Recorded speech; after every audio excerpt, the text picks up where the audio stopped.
जी का एक क्रांतिकारी बदलाव लाए जाने की दृष्टि से कुछ निर्णय किए हैं। ये डिजिटल क्रॉप सर्वे के बारे में आज स्वीकृति मंत्रिपरिषद ने दिया है, जिसका क्रियान्वयन इसी साल वर्ष 2023-24 से शुरू भारत सरकार ने शुरू कराई है। 12 राज्यों के भीतर पायलट प्रोजेक्ट चल रहे हैं, जिसमें उत्तर प्रदेश ने उसमें शामिल है, जिसके लिए सहमति दी है। प्रदेश में किसानों के पास 7,87,00,000 के करीब उनके प्लॉट्स हैं, तो उनका सही आंकड़े नहीं आ पाते थे। इस प्लॉट के भीतर कौन सी फसल लगी हुई है, उसमें कितने एरिया के भीतर लगी है, तो फसलों के डाटा ठीक प्रकार से नहीं मिल पाते थे। और अब यह डिजिटल क्रॉप सर्वे इसका किया जाएगा, और उसमें उत्तर प्रदेश में 31 जनपद पायलट रूप से जो है इसके भीतर काम प्रारंभ किया गया है, और शेष जो जनपदों के भीतर 10 राजस्व गांव के भीतर ये डिजिटल क्रॉप सर्वे पायलट रूप में शुरू किया जाएगा, और एक अगले वर्ष के अंत तक उसके बाद में उनको भी इसके भीतर शामिल किया जाएगा। इसके भीतर उनकी ट्रेनिंग, इनके भीतर ट्रेनर, सर्वेयर, सुपरवाइजर और वेरीफायर, मास्टर ट्रेनर्स, 21 जिले हैं। 21 जिले के भीतर जो जिले हैं उनका नाम मैं आपको बताई देता हूँ। ये जो 21 जिले हैं उसमें भदोही, संत कबीरनगर, औरैया, महोबा, हबीबपुर, सुल्तानपुर, वाराणसी, जौनपुर, प्रतापगढ़, मिर्जापुर, मुरादाबाद, जालौन, चित्रकूट, फर्रुखाबाद, अयोध्या, चंदौली, झांसी, बस्ती, हरदोई, देवरिया और गोरखपुर में 100% जियो रेफरेंस के आधार पर इनका खसरावार डिजिटल क्रॉप सर्वे किया जाना है। और शेष 54 जनपदों के भीतर 10-10 राजस्व ग्राम उसके भीतर शामिल होंगे, जिनके भीतर ये पायलट प्रोजेक्ट के रूप में ये कार्यक्रम चलाए जाएंगे। भारत सरकार और ये केंद्र पूर्व निर्धारित योजना है। भारत सरकार और राज्य सरकार दोनों मिलकर के इसको संचालित करेंगे। 60% जो है वो इसका व्यय भारत सरकार वहन करेगी, 40% राज्य सरकार वहन करेगी, और इसके माध्यम से समस्त राजस्व गांव का शहरा मानचित्र, भू संदर्भित मानचित्र का डिजिटलाइजेशन ऑलरेडी हो चुका है। उसको प्रत्येक खेत के साथ जियो रेफरेंसिंग हो सकेगा, और भू अभिलेख के साथ मानचित्र के डिजिटलाइजेशन और अंश निर्धारण का कार्य भी राजस्व परिषद कर रही है, वो भी उसके भीतर अंकित हो जाएगी। और इसमें 3 रजिस्ट्रियाँ होनी है, एक फार्मर रजिस्ट्री, दूसरा भू संदर्भित मानचित्र रजिस्ट्री, और तीसरा ये इन तीनों को फिर एकीकृत कर इसके भीतर किया जाएगा। और इनका उद्देश्य है फसलों के आच्छादन से संबंधित रियल टाइम शुद्ध डाटा प्राप्त किया जाए, जिससे योजनाओं का नियोजन और लाभार्थियों का सत्यापन, कृषि उत्पादन के विपणन आदि की सुविधाएं व्यवस्था हो सकेगी। पोर्टल पर सब वो रहेगा, तो उसके माध्यम से जो है वो जो प्रोसेसर्स हैं वो भी उसका लाभ पा सकेंगे। इनके किसानों का पहचान और प्रमाणीकरण इससे सुगमता से किया जा सकेगा। बार बार किसानों को विभिन्न योजनाओं के लिए, प्रमाण पत्रों के लिए जाने की जरूरत होती है, तो उनका आधार ऑथेंटिकेशन होने के नाते उन्हें और उसकी आगे बार बार उसकी जरूरत नहीं होगी। और इसके लिए भारत सरकार और राज्य सरकार ने मिलकर MOU आपस में क्रियान्वयन किए हैं, और उसमें राज्य स्तर पर एक प्रोजेक्ट मैनेजमेंट यूनिट बनाई जाएगी, जिसमें कि अपर भूमि व्यवस्था आयुक्त, राजस्व परिषद रहेंगे, और साथ साथ में कृषि विभाग, पंचायती राज, उद्यान और विभाग और टेक्निकल NIC का टेक्निकल डायरेक्टर और कृषि के वित्त नियंत्रक, JD नोडल अधिकारी, और एक डिजिटल एग्रीकल्चर, ये लोग उसके भीतर उसके सदस्य होंगे। डिजिटल क्रॉप सर्वे का सत्यापन समय समय पर थर्ड पार्टी एजेंसी के द्वारा भी कराई जाएगी, और थर्ड पार्टी और अन्य एजेंसी का चयन मुख्य सचिव की अध्यक्षता की कमेटी करेगी। इसके योजना का जो लाभ होगा फसलवार आच्छादन की सटीक जानकारी मिल सकेगी। राज्य के वास्तविक घरेलू उत्पाद का सटीक अनुमान प्राप्त होगा। कृषि क्षेत्र के सूक्ष्म स्तर पर लक्षित क्षेत्र की योजनाओं का ठीक प्रकार से नियोजन संभव हो सकेगा। बैंक द्वारा फसली ऋण का सत्यापन भी इसी के माध्यम से हो जाएगा। फसल बीमा का सत्यापन भी इसके माध्यम से हो जाएगा। मोबाइल ऐप के माध्यम से क्रॉप कटाई के एक्सपेरिमेंट का अभी क्रॉप कटिंग जो होती है वो मैनुअली होती है, उसके माध्यम से इसका एक्सपेरिमेंट भी काफी प्रमाणित रूप से आ सकेगा। और आपदा के दौरान जो नुकसान होते हैं उन क्षति का भी आकलन सही तरीके से होने के नाते उसकी जो उनको क्षतिपूर्ति दिया जाती है वो ठीक समय से समयबद्ध तरीके से सर्वेक्षण और उसको राहत दी जा सकेगी। कृषकों को इसका लाभ यह होगा कि विभिन्न सरकारी योजनाओं का लाभ के लिए बार बार सत्यापन की उनको जरूरत नहीं होगी। MSP पर खरीद के लिए हर साल रजिस्ट्रेशन और उनका सत्यापन कराने की आवश्यकता होती है, उससे भी उनको सरलीकृत हो जाएगी।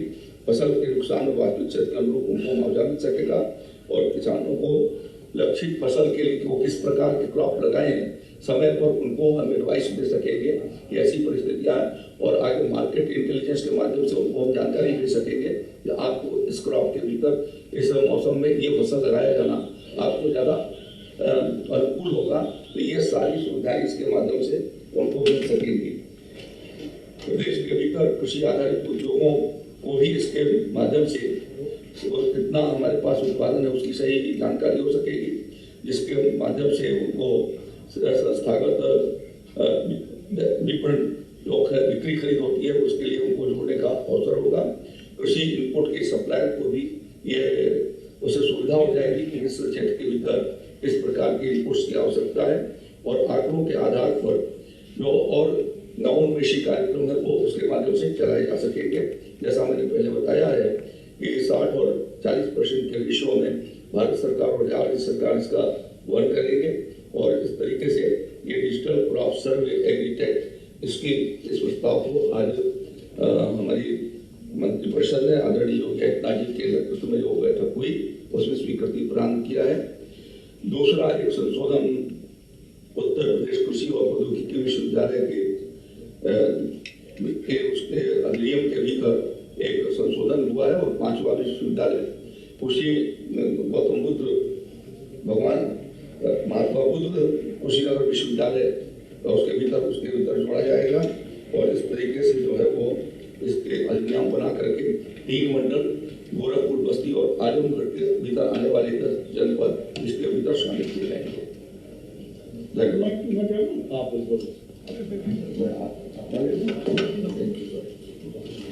उत्तर प्रदेश में पर्यटन की सुविधाओं के लिए जो भी पर्यटक आए उनके हम स्थापना के लिए रुकने ठहरने के लिए उत्तर प्रदेश राज्य पर्यटन विकास निगम के माध्यम से हमारे लगभग 86 राही पर्यटक आवास गृह संचालित थे।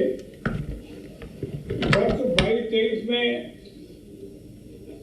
कैबिनेट से उनमें से ये निर्णय लिया गया कि जो हमारे लगातार घाटे में चल रहे थे, अव्यवस्थित नहीं थे, उस तरह के राही पर्यटक ग्रामों को PPP मूड में लोगों को आवंटित करने का निर्णय लिया गया था।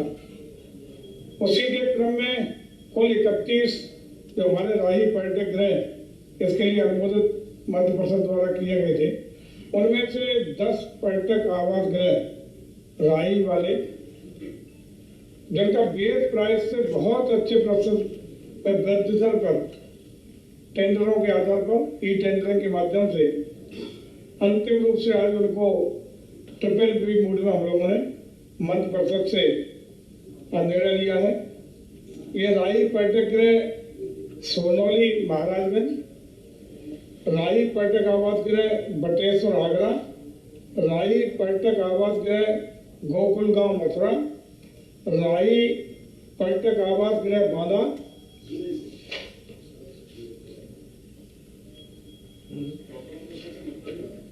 राही पर्यटक आवास गृह कलंजर बांदा जिले का कालंजर बांदा का।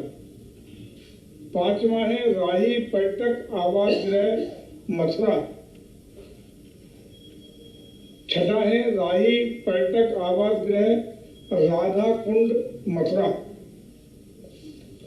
सातवां राही पर्यटक आवास गृह सांडी झील हरदोई। आठवां है राही पर्यटक आवास गृह नीमसार सीतापुर। नवा है राही पर्यटक आवास गृह देवगढ़ ललितपुर। और 10वां है राही पर्यटक आवास गृह भदोही। ये अलग अलग जिनका हाईएस्ट रेट पे टेंडर आया था उनको अंतिम रूप से निर्णय लिया गया है कि इनको हम लोग ट्रिपल पी मोड में 30 साल प्लस 30 साल प्लस 2 साल 30 साल पहली बार में 30 साल का नवीनीकरण और 2 साल उनको कंस्ट्रक्शन पीरियड देते हुए हम लोगों ने इन ट्रिपल पी मोड पर देने का निर्णय लिया है ताकि 30 plus 30 plus 2 years construction period 30 years, फिर आफ्टर 30 years रिन्यूअल, कुल टोटल 62 years। इस तरह हम लोग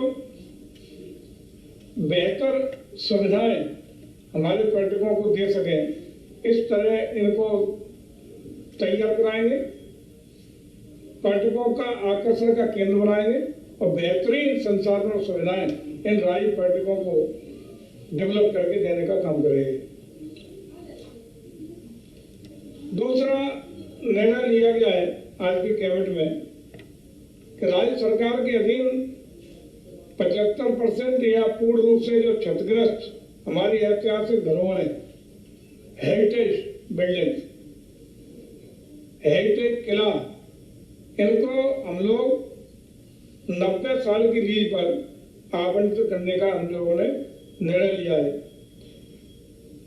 इसमें जो हेरिटेज परिसंपत्तियों को बिजनेस प्लान के अनुरूप हेरिटेज होटल के रूप में, माइल्स एक्टिविटी सेंटर के रूप में, रिसोर्ट के रूप में, म्यूजियम, हेरिटेज रेस्टोरेंट के रूप में,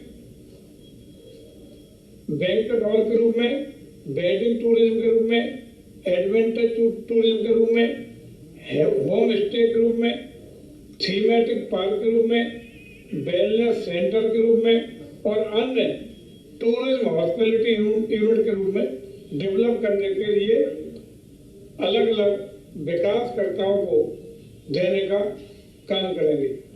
ये जो 9 बिल्डिंगें हम लोगों ने या उनकी बिल्डिंग, क्षतिग्रस्त बिल्डिंग या हेरिटेज परिसंपत्तियां हैं, उनमें पहली परिसंपत्ति है 76 मंजिल लखनऊ। इसकी 9.88 एकड़ जमीन को लिया गया है। दूसरी है चुनार किला मिर्जापुर, इसकी 21.64 एकड़ जमीन पर यह बिल्डिंग और कुल मिला के इसकी एरिया है, जिसमें अर्धनिर्मित क्षतिग्रस्त बिल्डिंग और ओपन एरिया मिला के 21.64 एकड़ है। तीसरा है बरुआ सागर किला, ये झांसी में है, इसका एरिया है 7.39 एकड़। चौथा है कोठी गुलिस्ता ए इरम लखनऊ, इसका एरिया है 1.35 एकड़। पांचवा है कोठी दर्शन विलास लखनऊ, इसका भी एरिया 1.35 एकड़। ये गुलिस्तान इलम कोठी सहित। छठा है कोठी रोशन उद्दौला लखनऊ कैसरबाग में है, इसका एरिया है 1.7 एकड़। सातवां है बरसाना जल महल मथुरा, ये इसका एरिया है 1 एकड़। सातवां है शुक्ला तालाब कानपुर, इसका एरिया है 6.90 एकड़। नवा है टिकैत राय बारादरी बिठूर कानपुर, इसका एरिया है 0.217 एकड़। इसमें ये लोग अपने जो डेवलपर होंगे वो हेरिटेज होटल के रूप में कन्वर्ट करेंगे, माइंस एक्टिविटी देंगे, रिसोर्ट म्यूजियम खोल सकेंगे, heritage restaurant, boating restaurant, banquet hall, wedding tourism, adventure tourism, home stay, thematic park, wellness centre और अन्य हॉस्पिटैलिटी टूरिज्म एक्टिविटीज का संचालन यहाँ से कर सकेंगे।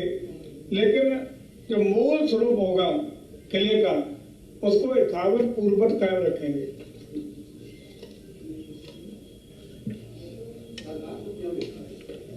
रेवेन्यू सरकार को पूरा रेवेन्यू मिलेगा इसका।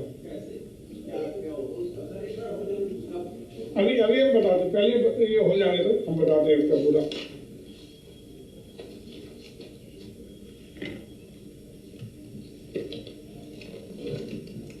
एक आज हम लोग नई नीति उत्तर प्रदेश जल आधारित पर्यटन और साहसिक क्रीड़ा नीति 2023 लेके आए। आज कैबिनेट से Uttar Pradesh water tourism adventure sports policy 2023 आज स्वीकृत हुई है। इसके अंतर्गत अपने उत्तर प्रदेश के विंध्य बुंदेलखंड क्षेत्र की पहाड़ियों में, हिमालय के तराई क्षेत्रों में लगभग 16,620 वर्ग किलोमीटर के जो वन क्षेत्र हैं, सुंदर परिदृश्य, वन विस्तार, नदियां, झरने, बांध, जलाशय, झीलें, इनको एडवेंचर स्पोर्ट्स की एक्टिविटीज के लिए हम लोग इस्तेमाल करेंगे। ये नीति राज्य सरकार के द्वारा आज जो स्वीकृत की गई है कि अगले 10 वर्षों के लिए वैध होगी।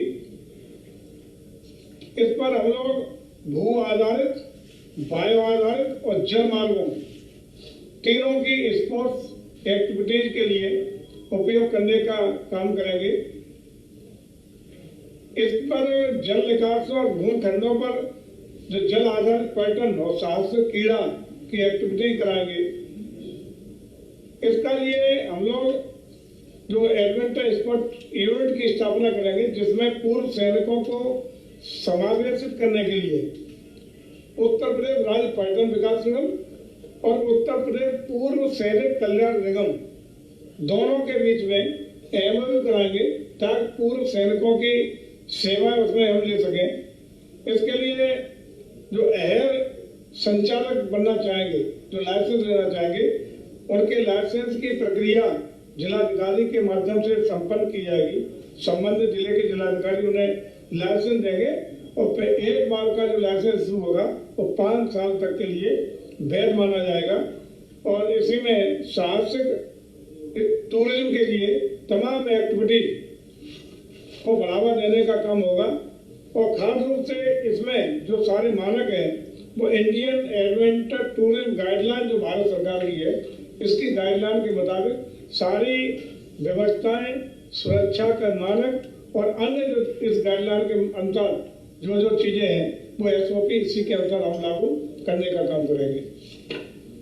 ये नया उत्तर प्रदेश के लिए नया विषय है, जिससे पर्यटन को बहुत बढ़ावा मिलने की संभावना है। इसमें अपार संभावना है, क्योंकि विभिन्न राज्यों का हम लोगों ने जो सर्वे कराया है, चाहे उत्तराखंड हो, पंजाब हो, गोवा हो, उन राज्यों में इस तरह की गतिविधियों को पहले से ही काफी फ्रूटफुल रूप से कामयाबी के लिए नई दिशा मिली है वहाँ के टूरिज्म को। और उत्तर प्रदेश में टूरिज्म को इससे एक नई दिशा निश्चित रूप से मिलने में कामयाबी मिलेगी।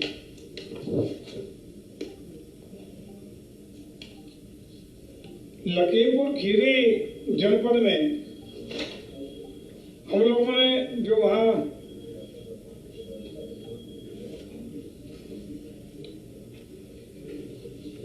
दुधवा नेशनल पार्क है, उसके पास में तमाम टूरिज्म एक्टिविटीज को गति और बढ़ावा देने के लिए लखीमपुर खीरी के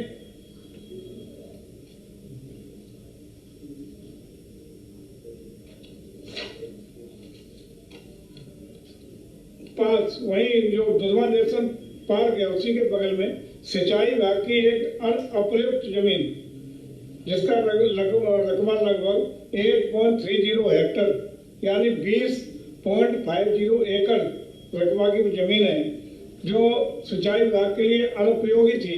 जो पहले सिंचाई विभाग के भट्टे हुआ करते थे, कंस्ट्रक्शन के लिए खुद की अपनी ईंट बनाते थे और सिंचाई विभाग उसका उपयोग करता था। अब वो सारी एक्टिविटीज उनकी बंद हो गई, तो वो लावारिस जमीन सिंचाई विभाग की अनुपयोगी जमीन पड़ी थी, उसको डेवलप करके हम लोग वहाँ टूरिज्म एक्टिविटीज को बढ़ाने के लिए आज माननीय मंत्री परिषद ने कुछ जमीन सिंचाई विभाग से पर्यटन विभाग को हस्तगत करने का निर्णय लिया है।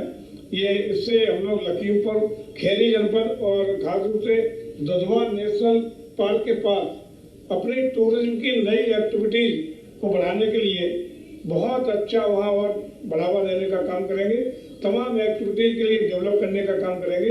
ये आज निर्णय लिए गए हैं। ये 4 निर्णय थे जो उत्तर प्रदेश टूरिज्म के हितों के लिए अब माननीय मंत्रिपरिषद द्वारा आज स्वीकृत करने का, अनुमोदन करने का काम किया गया। श्री उपाध्याय जी, धन्यवाद बहुत बहुत। आज उच्च शिक्षा के क्षेत्र में कुछ महत्वपूर्ण निर्णय लिए गए मंत्रिपरिषद की बैठक में। उसमें जो चयन प्रक्रिया थी, अब तक की जो प्रक्रिया थी उसमें अशासकीय सहायता प्राप्त महाविद्यालयों के शिक्षकों के चयन में उत्तर प्रदेश उच्चतर शिक्षा आयोग तथा अशासकीय सहायता प्राप्त इंटरमीडिएट कॉलेज के शिक्षकों के चयन में उत्तर प्रदेश माध्यमिक शिक्षा सेवा आयोग और सहायता प्राप्त जूनियर हाई स्कूलों एवं संबद्ध प्राथमिक विद्यालयों में सहायक अध्यापकों के पदों पर चयन हेतु संबंधित प्रबंध तंत्र एवं परिषदीय विद्यालयों में सहायक अध्यापक के पदों पर चयन हेतु जिला बेसिक शिक्षा अधिकारी के व सचिव बेसिक शिक्षा परिषद व्यावसायिक शिक्षा विभाग के निर्देशकों चयन हेतु उत्तर प्रदेश अधीनस्थ सेवा चयन आयोग की व्यवस्था विद्यमान थी। लेकिन इसमें विसंगति ये देखने में आई कि यथा समय ये प्रक्रिया पूरी नहीं कर पाते थे, तो उससे प्रभावी नियंत्रण नहीं हो पाता था, चयन की नियुक्ति नहीं ठीक से हो पाती थी और उससे शिक्षा प्रभावित होती थी। तो माननीय मुख्यमंत्री जी के नेतृत्व में अब इनमें चयन संबंधी दक्षता के लिए एक आयोग बनेगा पूरा, जो उत्तर प्रदेश उच्चतर शिक्षा सेवा आयोग के रूप में काम करेगा। उत्तर प्रदेश शिक्षा सेवा चयन आयोग, ये विधेयक 2023 इसमें पारित हुआ है। इसके अंतर्गत इसमें 12 सदस्य और 1 अध्यक्ष की व्यवस्था होगी।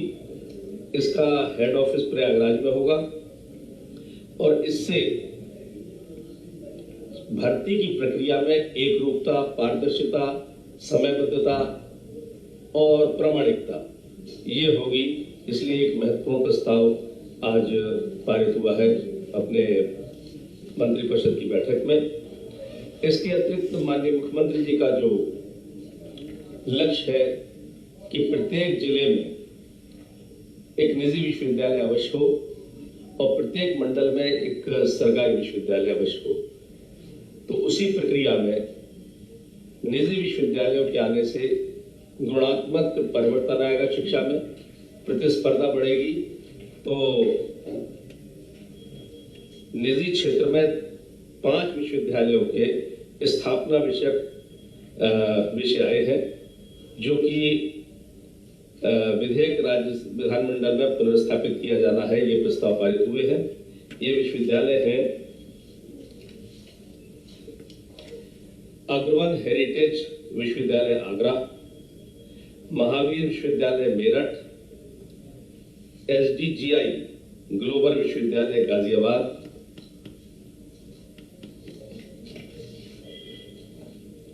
KM कृष्ण मोहन विश्वविद्यालय मथुरा, मेजर SD सिंह विश्वविद्यालय फतेहगढ़। इस तरह 5 विश्वविद्यालय के पुनः स्थापित विधेयक इस बार सदन में आएंगे। एक विषय ये था, और दूसरा भारत सरकार की IT का विषय है। भारत सरकार की अधिसूचना दिनांक 15/11/2016 द्वारा प्रख्यापित भारतीय तार मार्ग के अधिकार नियम 2016 में भारत सरकार द्वारा अधिसूचना दिनांक 17 अगस्त 2022 द्वारा किए गए संशोधनों को अंगीकार किए जाने के संबंध में है। एक्चुअल में देश में दूरसंचार के क्षेत्र में इंफ्रास्ट्रक्चर की स्थापना और विकास हेतु समयबद्ध रूप से राइट ऑफ वे अनुमोदन प्रदान किए जाने की प्रक्रिया से संबंधित यह है जो आया है मंत्रिपरिषद के समक्ष।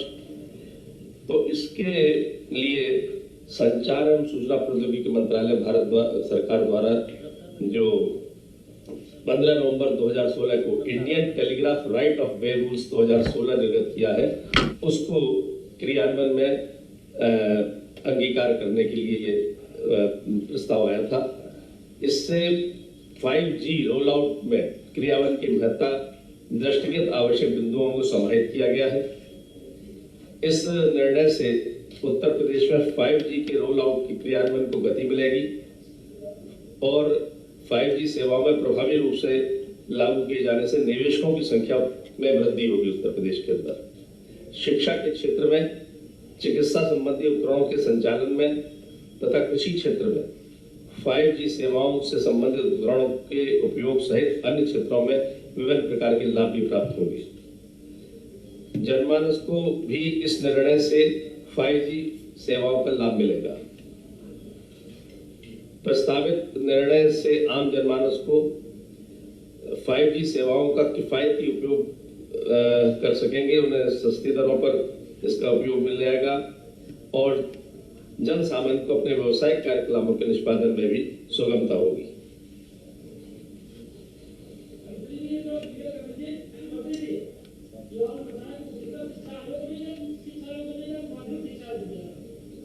ये पहले अलग अलग शिक्षा आयोग थे, मैंने बताया, दोबारा दोहरा देता हूँ,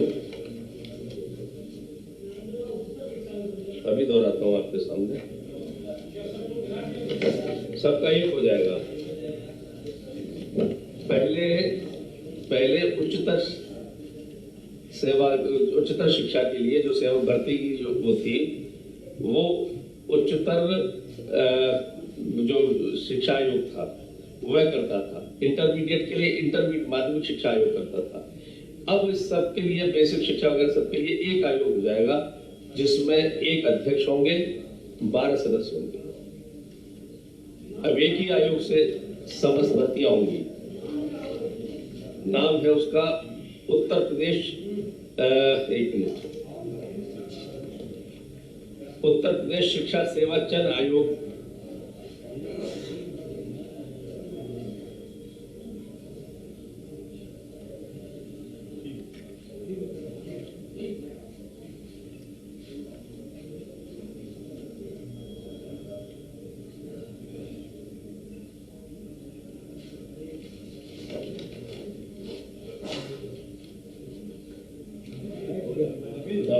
थैंक यू।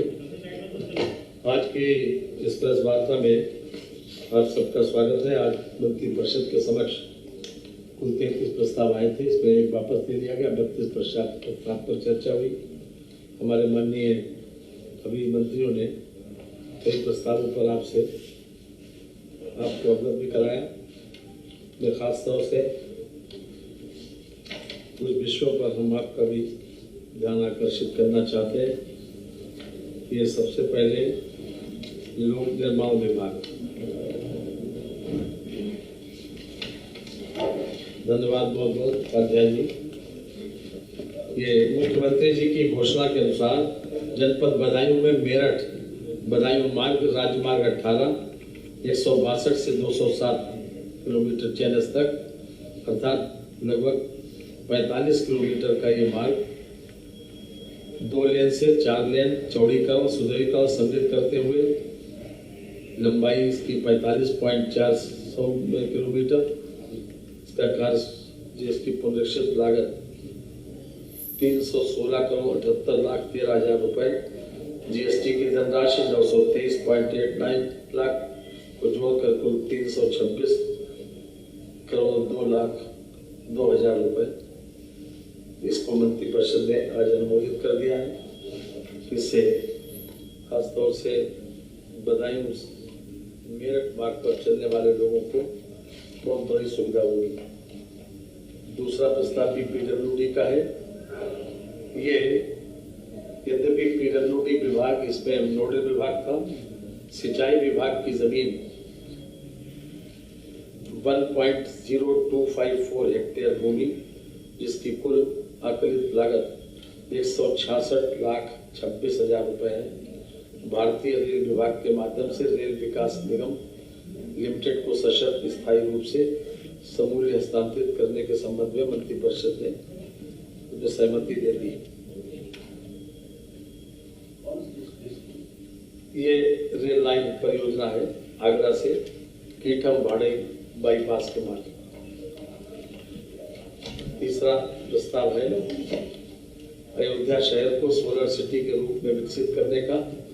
हम जानते हैं कि प्रदेश में हम लगातार सौर ऊर्जा को बढ़ावा दे रहे हैं और उसी परिप्रेक्ष्य में अयोध्या में 40 मेगावाट की सोलर विद्युत परियोजना की स्थापना के लिए ग्राम मजरा रामपुर हरवारा एवं ग्राम मजरा सराय राशि परगना हवेली एवं तहसील सदर में इस 165.10 एकड़ भूमि उपयुक्त पाई गई है और इसके लिए खास तौर से 40 मेगावाट बिजली सौर ऊर्जा के माध्यम से पैदा करने की योजना है। इसका 9 करोड़ रुपए इसमें लागत आएगी। इसमें 70.08 मिलियन यूनिट हरित ऊर्जा का उत्पादन होगा जो अयोध्या शहर में ऊर्जा की मांग की पूर्ति हेतु ग्रिड में फीड की जाएगी। सरयू नदी के निकट अनुपयोगी भूमि का उत्पादन उपयोग हो सकेगा, अति स्थानीय स्तर पर इस पर रोजगार भी सृजित होगा। चौथा है ये भी सौर ऊर्जा नीति, उत्तर प्रदेश सौर ऊर्जा नीति 2022 तथा उत्तर प्रदेश जैव ऊर्जा नीति 2022 के अंतर्गत सौर ऊर्जा परियोजना जैव ऊर्जा परियोजनाओं की स्थापना के लिए निवेशकों को भूमि उपलब्ध कराए जाने के संबंध में जो गर्मी का मौसम या इन्वायरमेंटल जो डिसबैलेंस हो रहा है उसको खास तौर से ध्यान में रखते हुए ये नीति खास तौर से लाई गई है। लगातार इस बात पर बल दिया जा रहा है कि हम सौर ऊर्जा को बढ़ावा दें, जैव ऊर्जा परियोजनाओं की स्थापना के लिए भूमि उपलब्ध कराएं। उत्तर प्रदेश सौर ऊर्जा नीति 2022 एवं उत्तर प्रदेश जैव ऊर्जा नीति 2022 में परियोजनाओं को भूमि उपलब्ध कराने के लिए एक महत्वपूर्ण कदम है। इसमें सौर ऊर्जा परियोजनाओं और जैव ऊर्जा परियोजनाओं की स्थापना के लिए सार्वजनिक उपक्रमों हेतु ₹1 प्रति एकड़ प्रतिवर्ष के सांकेतिक मूल्य पर ये सरकारी संस्थाओं को ₹1 प्रति एकड़ प्रतिवर्ष के सांकेतिक मूल्य पर तथा निजी निवेशकों को ₹15,000 प्रति एकड़ प्रतिवर्ष के लीज रेंट पर अधिकतम 30 वर्षों के लिए भूमि उपलब्ध कराई जाएगी। निवेशक के साथ यूपी नेडा और द्वारा लीज डीड हस्ताक्षरित की जाएगी। लीज डीड के निष्पादन के लिए देय स्टाम्प शुल्क या अन्य देयताओं का वहन लीज पर भूमि प्राप्त करने वाले निवेशक द्वारा किया जाएगा। लीज हस्तांतरण होगी और आगे किसी को ट्रांसफर या सबलेट नहीं की जाएगी। भूमि उपलब्ध कराए जाने के 2 माह के अंदर यदि निवेशक मौके पर कोई निर्माण या स्थापना कार्य नहीं करेगा तो उसे एक अवसर देकर उसको निरस्त भी की जा सकती है। ये खास तौर से हमारे ग्लोबल वार्मिंग और जलवायु परिवर्तन को देखते हुए ये किया गया है। एग्रीकल्चर वाला हो गया, शाही जी कर गए। ये एक ATS सिस्टम लागू हो रहा है परिवहन विभाग की ओर से। प्रदेश में वाहनों की तकनीकी स्वस्थता को यानी फिटनेस सर्टिफिकेट जो वाहन के लिए दिए जाते हैं उसका एक प्राइवेटाइजेशन किया जा रहा है। खास तौर से उसमें कंपटीशन के आधार के ऊपर हर मंडल में 2-2 लोगों को इस प्रकार से नियुक्त किया जाएगा एक बिड के माध्यम से, ताकि कंपटीशन भी हो और लोगों को जल्दी से फिटनेस सर्टिफिकेट दिया जा सके।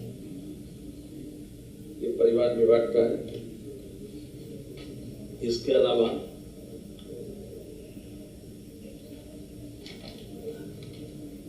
सर्वोच्च न्यायालय और माननीय उच्च न्यायालय तथा लोक सेवा अधिकरणों में लंबित सेवा संबंधी ऐसे विवाद जिनमें सरकार पक्षकार है के त्वरित निस्तारण हेतु एक समाधान फोरम के स्थान पर एक विभागीय विवाद समाधान फोरम का गठन किया गया है, जिसकी आज मंत्रिपरिषद ने सहमति दे दी है।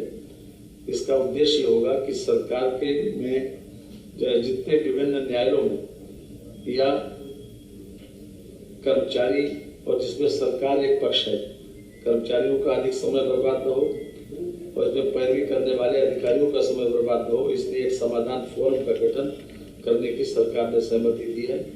इससे न्यायालय के अतिरिक्त वादों के निस्तारण में बहुत बड़ी सुविधा होगी समाधान करवाने।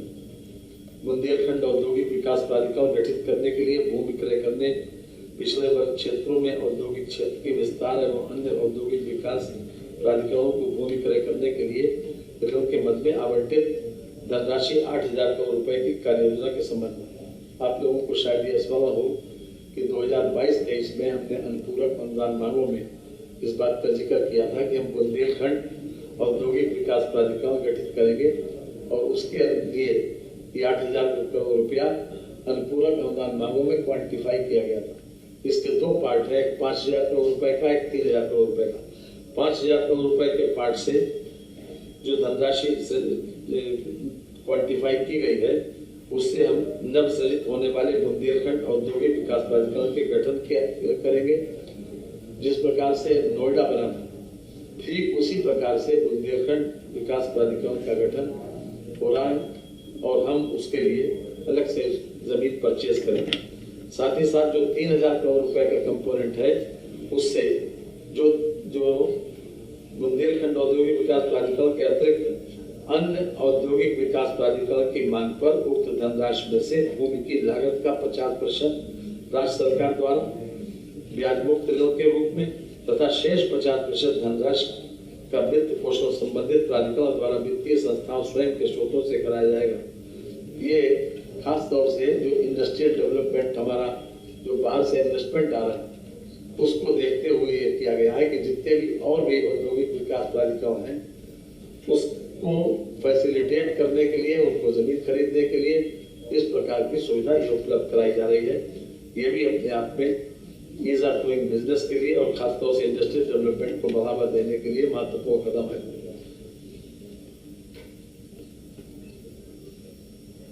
इसके अतिरिक्त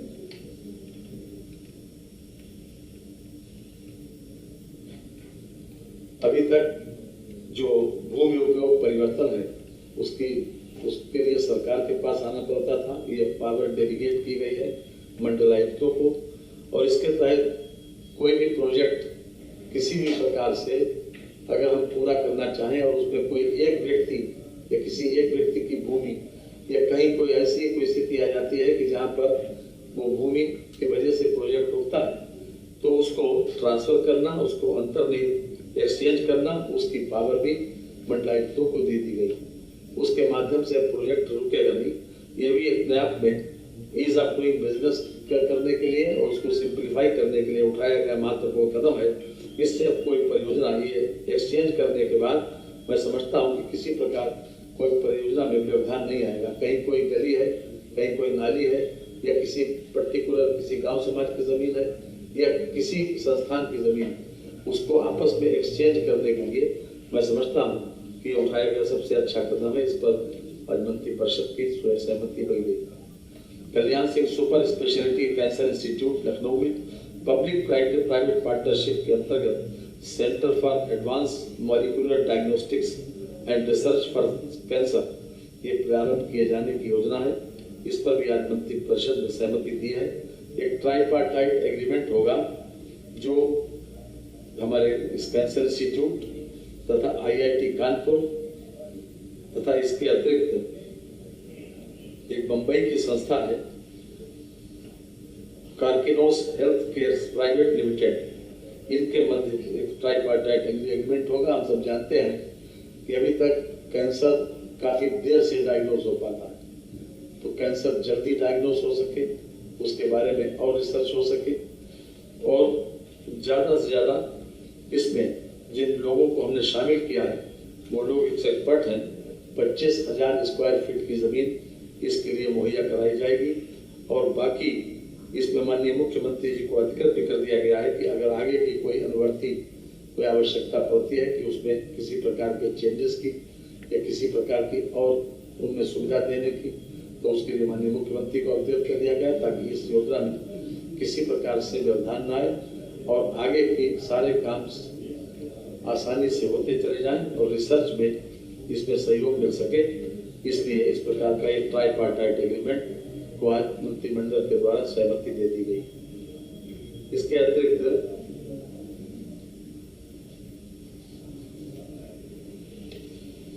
अभी पीछे भारतीय स्टाम्प अधिनियम 1899 की सूची 1 खा के अनुच्छेद 33 के प्रावधानों के अधीन उत्तर प्रदेश राज्य में दान विधेयकों पर संपत्ति के मूल पर हस्तांतरण पत्र कन्वेंस डीड की भांति स्टाम्प शुल्क प्रभार राष्ट्रीयकरण अधिनियम 1908 की धारा 17 के प्रावधानों के अधीन अचल संपत्ति के दान विलेख का राष्ट्रीयकरण अनिवार्य है।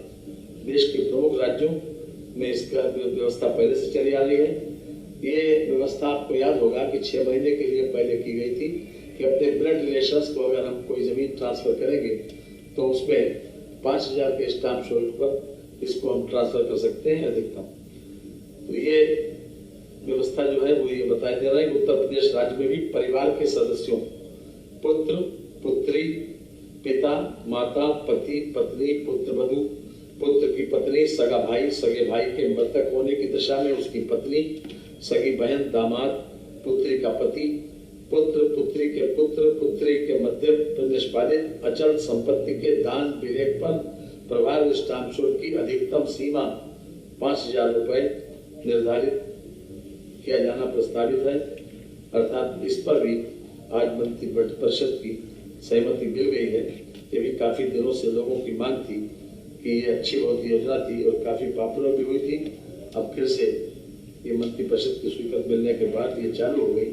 अब संपत्ति का हस्तांतरण ब्लड रिलेशंस में बहुत सुविधाजनक तरीके से हो सकेगा जी जब तक समाप्त हो।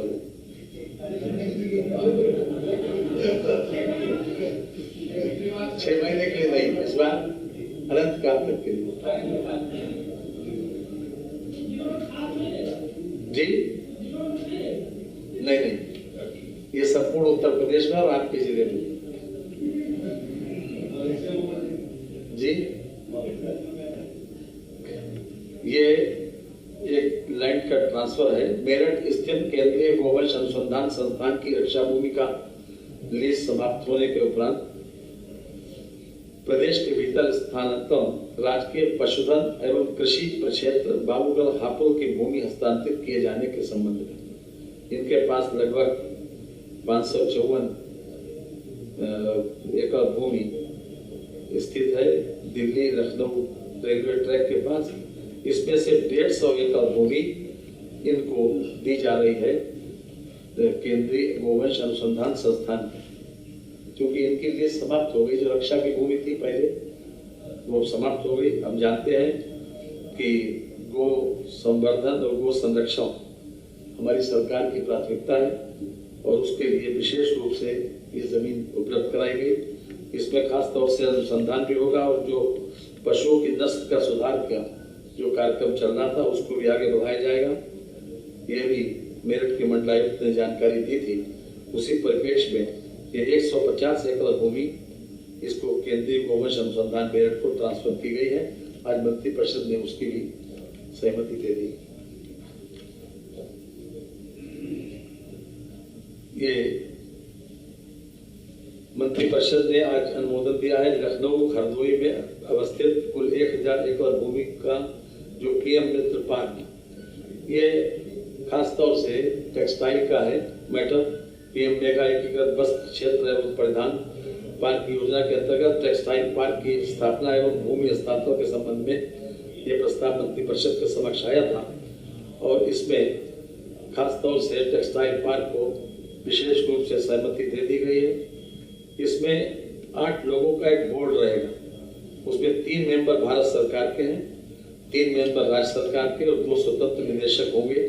इसमें उत्तर प्रदेश सरकार की ओर से अपर मुख्य सचिव या प्रमुख सचिव हथकरघा एवं वस्त्र उद्योग विभाग, आयुक्त एवं निदेशक हथकरघा एवं वस्त्र उद्योग उत्तर प्रदेश सरकार, तीसरे हैं अपर मुख्य सचिव वित्त विभाग उत्तर प्रदेश शासन अथवा उनके द्वारा नामित कोई विशेष सचिव। तो प्रधानमंत्री मेगा एकीकृत वस्त्र क्षेत्र प्रधान यानी पीएम मित्र पार्क की स्थापना के लिए एसपीवी को 99 वर्षों की लीज पर दी जा रही भूमि पर देय स्टाम्प शुल्क में छूट दी गई है। इसमें किसी प्रकार का कोई स्टाम्प शुल्क नहीं पड़ेगा और भविष्य में भी जो भूमि राज्य सरकार के द्वारा स्पेशल पर्पस के लिए आवंटित की जाएगी या हस्तांतरित की जाएगी, उस पर भी किसी प्रकार का कोई स्टाम्प शुल्क नहीं पड़ेगा। जनपद बस्ती, गोंडा, मिर्जापुर एवं प्रतापगढ़ में निर्माणाधीन इंजीनियरिंग कॉलेजों को डॉक्टर एपीजे अब्दुल कलाम प्राविधिक विश्वविद्यालय लखनऊ का संयुक्त संस्थान बनाए जाने के संबंध में आज मंत्रिपरिषद ने इस पर भी अपनी सहमति दे दी। प्रदेश में गुणवत्तापूर्ण तकनीकी शिक्षा के विकास एवं निर्माणाधीन इंजीनियरिंग कॉलेजों को शैक्षिक सत्र 2023-24 में संचालित किया जाना है। इस हेतु बस्ती, गोंडा, मिर्जापुर एवं प्रतापगढ़ में निर्माणाधीन इंजीनियरिंग कॉलेजों को डॉक्टर एपीजे अब्दुल कलाम प्राविधिक विश्वविद्यालय लखनऊ का संयुक्त कॉलेज बनाया जाना है। इस पर भी आज मंत्रिपरिषद की सहमति हो गई। अभी तक इंजीनियरिंग कॉलेज में ये जो 4 प्रांतों में नहीं थे, उसमें भी अब इसकी व्यवस्था हो गई। मुख्यमंत्री शहरी विस्तारीकरण नए शहर प्रोत्साहन योजना के अंतर्गत 7 प्राधिकरण विशेष क्षेत्र प्राधिकरणों को धनराशि आवंटित किए जाने के संबंध में ये 2022-23 में 1000 करोड़ रुपया लखनऊ विकास प्राधिकरण को इसलिए दिया गया था कि बाकी क्षेत्र विकास प्राधिकरणों को खास तौर से फैसिलिटेट करें। इसके लिए गोरखपुर, चित्रकूट, अलीगढ़, आगरा, बुलंदशहर, बरेली और झांसी इन विकास खंडों को ये धनराशि दी जा रही है एक कर्जे के रूप। ये 6/4/23 को जो दिशा निर्देश निर्गत किए गए थे उस पर मंत्रिपरिषद ने आज सहमति दी है। भूमि अर्जन में आने वाले व्यय का 50% तक राज्य सरकार द्वारा सीड कैपिटल के रूप में अधिकतम 20 वर्ष की अवधि के लिए दिए जाने का प्रावधान है। नए शहरों का समग्र एवं समुचित विकास मद में वित्तीय वर्ष 22-23 में प्रावधानित धनराशि 4000 करोड़ रुपए के सापेक्ष 1000 करोड़ धनराशि आरित कर शासनादेश दिनांक 31/3/23 द्वारा उपाध्यक्ष लखनऊ विकास प्राधिकरण को दे दिया गया था। उनके निवर्तन पर यह राशि रखी गई। ये एक तरीके से इंटरेस्ट फ्री 20 साल का लोन है जो खास ये प्राधिकरण है गोरखपुर, चित्रकूट, अलीगढ़, आगरा, बुलंदशहर, बरेली और Jhansi.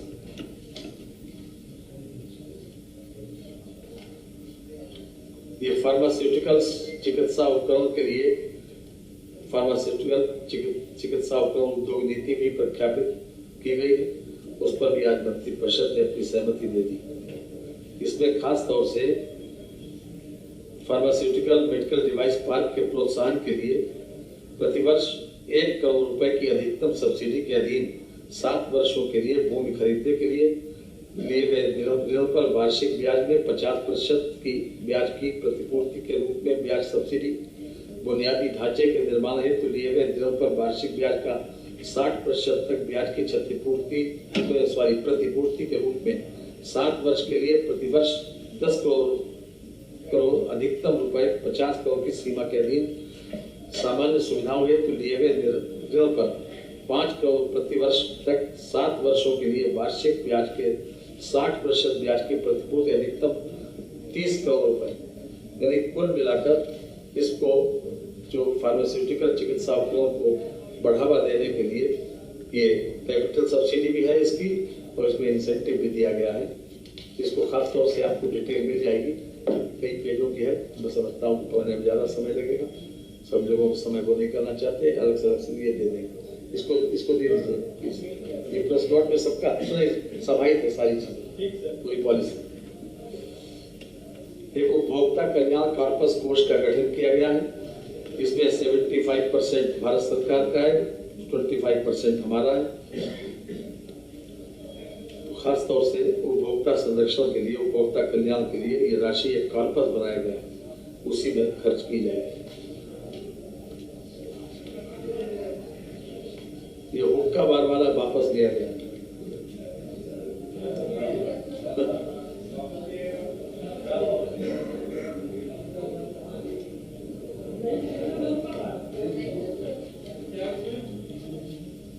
Thank you very much.